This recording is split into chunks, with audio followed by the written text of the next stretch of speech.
Meet Tim, a regular kid in the tiny town of Mill Creek, where everyone knows your name and the biggest excitement is the annual pie-eating contest.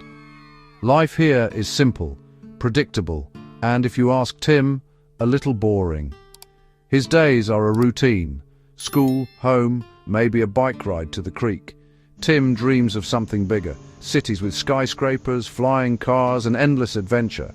His parents love Mill Creek for its peace and quiet, but Tim escapes into comic books and drawings of bustling cities. To him, a crowd is 10 people at the ice cream shop. The idea of a real city is pure fantasy. He never thought he'd see one for real, but sometimes life surprises you. For Tim, that surprise was a one-way ticket to the city of his dreams. The day finally arrived. Tim's family was heading to the city. For weeks, Tim had counted down the days, imagining what it would be like to finally see the place he'd only heard about in stories and seen in movies. Not just any city, but the city, with skyscrapers that seemed to touch the clouds and crowds beyond imagination. The skyline sparkled in the morning sun, promising adventure at every turn. Tim carefully packed his favorite comic book, a fresh notebook for sketches and stories, and his lucky dinosaur keychain, his tiny talisman for courage. He double-checked everything, not wanting to forget a single thing that might help him on this big adventure. The car ride felt endless as the scenery outside the window slowly transformed. Rolling green fields gave way to clusters of houses, then to highways, and finally to a forest of glass and steel. Tim pressed his face to the window, watching the world change before his eyes. Stepping onto the city sidewalk, Tim was hit by a wall of noise, smells, and people everywhere. The air buzzed with excitement and energy, so different from the quiet of home. The city was alive, horns blaring, street vendors shouting, and languages he'd never heard before swirling around him. Every step brought something new: the scent of roasting chestnuts, the flash of neon signs, the rhythm of footsteps on pavement. Tim clung to his mom's hand, both thrilled and a little nervous. The city was bigger and louder than he'd imagined, but with his family by his side, he felt brave enough to face anything. His parents wanted to visit a museum, eager to explore art and history, but Tim was mesmerized by the city itself. Every building, every person, every sound seemed like part of a living story unfolding around him. He saw street performers juggling and dancing, dizzying buildings that made him crane his neck, and a river of people flowing in every direction. It was a world bursting with surprises. It was more wonderful and overwhelming than he'd ever imagined. The city seemed to pulse with life, and Tim felt both tiny and important, swept up in the adventure. Lost in the sights and sounds, Tim didn't notice his grip on his mom's hand slipping. He was so busy looking up, taking it all in, that he forgot to look around. In a heartbeat, everything changed. Tim was alone, surrounded by strangers and towering buildings, his heart pounding as he realized he'd been swept away by the city's current. 1 second, Tim was mesmerized by the giant video screen towering above him, its bright colors and moving images lighting up the city square. He felt small but safe, surrounded by the hum of people and the excitement of the bustling city. The next, his parents were gone. He spun around, searching for their familiar faces, but all he saw were strangers moving in every direction. Panic hit, his heart raced. The city's noise grew louder, and every face was a stranger. The world suddenly felt enormous, and Tim felt impossibly small. He called out, but his voice was swallowed by the crowd. No one seemed to notice the frightened boy, and the city kept moving as if nothing had happened. For a moment, he wished he was back in Mill Creek, where the streets were quiet and everyone knew his name. He missed the comfort of home, the gentle sound of the creek, and the safety of his parents' arms. Then he remembered his dad's advice. Don't panic, find a safe spot, look for a police officer. His dad had always told him what to do if they ever got separated, and now those words echoed in his mind. He took a deep breath, wiped his eyes, and tried to steady himself. He knew he had to be brave. even if he was scared. Crying wouldn't help, he needed a plan. He forced himself to think, remembering the steps his parents had taught him. Tim repeated his dad's words in his head.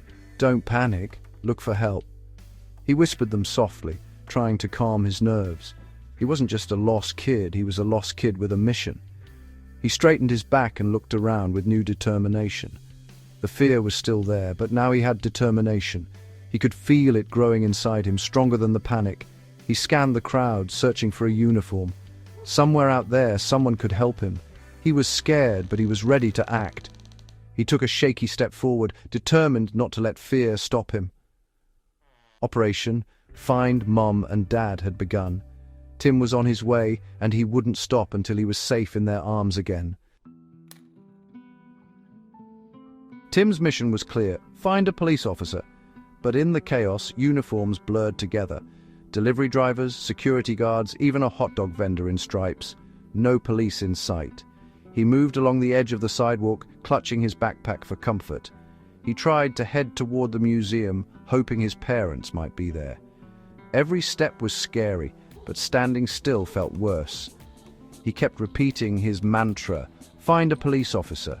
The search felt endless, and his imagination ran wild with worst-case scenarios. But he shook off the fear and pressed on. He was still lost, but he had a plan. He just had to keep looking. Giving up wasn't an option. Somewhere in this sea of people, help was waiting. As Tim searched, the city revealed itself in new ways. He saw glass buildings reflecting the sky, subway trains rumbling overhead, and tiny parks squeezed between towers. Street performers and artists turned the sidewalks into a stage. The city was alive, chaotic, loud, and electric. Tim realized you could be surrounded by thousands and still feel alone. Despite his fear, he was fascinated by the energy and diversity around him. He was just one small face in a sea of millions. This accidental adventure was unforgettable, but more than anything, he missed his parents. He hoped he'd find them soon. Just as Tim was losing hope, his eyes caught sight of a police officer standing tall across the bustling street, her uniform a beacon of safety amid the chaos. The city seemed overwhelming, with cars honking and people rushing by, but that familiar blue uniform gave him a glimmer of hope. Relief flooded him. He'd finally found someone who could help. For the first time since realizing he was lost, Tim felt a little less alone. He waited anxiously for the light to change, his small hands clenched tightly at his sides. When the signal finally blinked to walk, Tim hurried across, heart pounding in his chest, dodging hurried commuters and weaving through the crowd. "Excuse me," he managed to say, his voice trembling with nerves and uncertainty as he approached the officer. The officer, whose name tag read Miller, knelt down to Tim's level and offered a warm, reassuring smile that made him feel instantly safer. "Are you lost?" she asked gently, her voice calm and kind, making sure Tim felt comfortable enough to answer. Tim nodded, his eyes wide, and explained that he couldn't find his parents anywhere, his words tumbling out in a rush.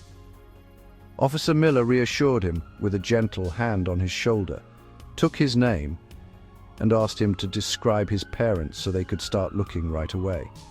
Tim described his dad's goofy hat that always made him laugh, and his mom's bright red coat that stood out in any crowd.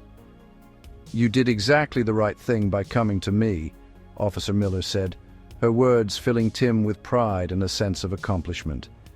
She spoke calmly into her radio, describing Tim and his parents to her fellow officers, her steady voice cutting through the city's noise and making Tim feel like everything would be okay.